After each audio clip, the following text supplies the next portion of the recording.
जननी के सभी रूप भक्तों को भाते हैं। हम कथा सुनाते हैं, हम माँ दुर्गा के 9 रूपों की कथा सुनाते हैं, पावन कथा सुनाते हैं। माँ जग जननी के सभी रूप भक्तों को भाते हैं, हम कथा सुनाते हैं। नवरात्रों का त्योहार भक्तों को लगाए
सुनाते हैं। नवरात्रों का त्योहार भक्तों को लगाए पार। नवरात्रों का त्योहार भक्तों को लगाए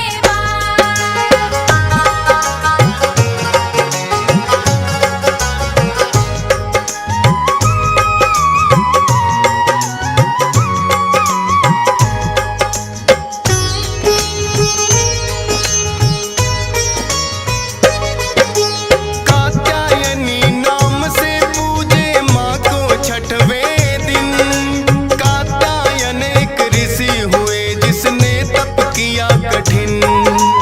कात्यायन के घर में पुत्री बनके तुम आई।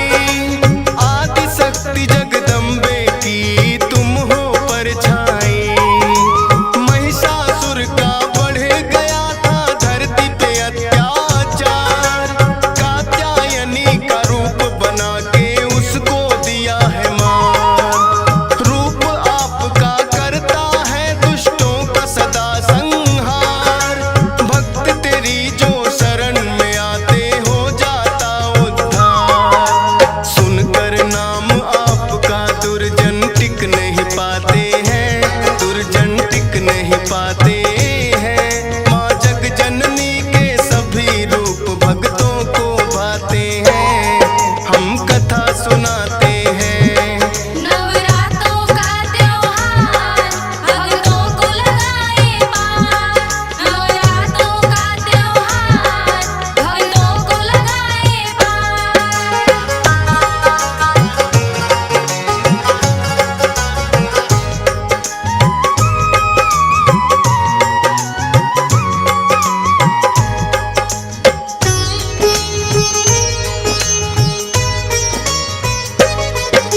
सातवां रूप है माँ दुर्गा का काल रात्रि नाम। काली रात की तरह है माता के अंग तमाम। गले कुंड की माला है बिखरे हुए इनके बाल। दुष्ट जनों का बनकर आई है माँ काली काल। लेकिन अपने भक्तों पे माँ कृपा करे है अपार। सातवें नवरात्रे में पूजा करता है संसार। देती है वरदान जो माता जाए ना खाली। भाग्य जगाती है भक्तों के माता महाकाली। भक्त जो इनके वो दुश्मन से ना घबराते हैं। ना घबराते हैं। माँ जग जननी के सभी रूप भक्तों को भाते हैं। हम कथा सुनाते हैं। नवरात्रों का त्योहार भक्तों को लगाए पार। नवरात्रों का त्योहार भक्तों को लगाए पार।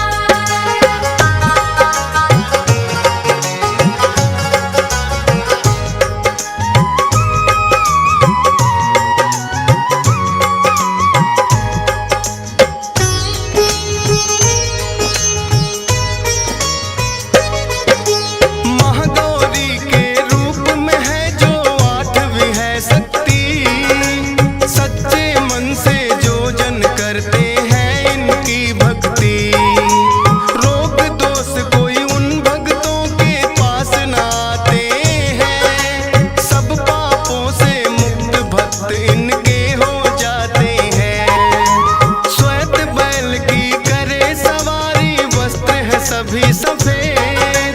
सबका ही कल्याण करे माँ ना रखती है भेद। सब भक्तों को करनी चाहिए महागौरी की पूजा। मुखमंडल है चाँद सा शीतल ऐसा ना है दूजा।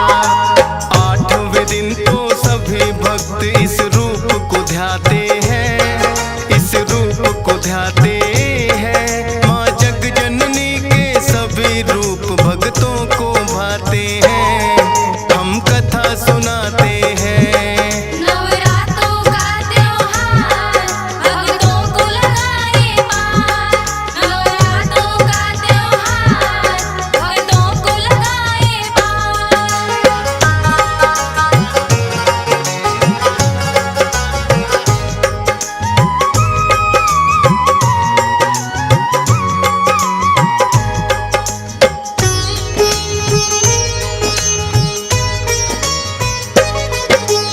नौवां रूप है सिद्धिदात्री सिद्धियों का भंडार।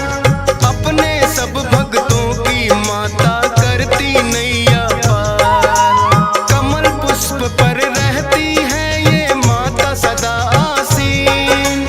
इनकी पूजा करने से कोई दुखी रहे ना दीन। नवरातों में पूजे जाते माता के नौ रूप। मिट जाए अज्ञान अंधेरा खिले ज्ञान की धूप। नौ रूपों का कर दिया भक्तों हमने आज बखान। दियस पाल का कुछ भी नहीं है दिया आपने ज्ञान। फौजी सुरेश से भूल हुई तो माफी चाहते हैं, माफी चाहते हैं। माँ जग जननी के सभी रूप भक्तों को भाते हैं।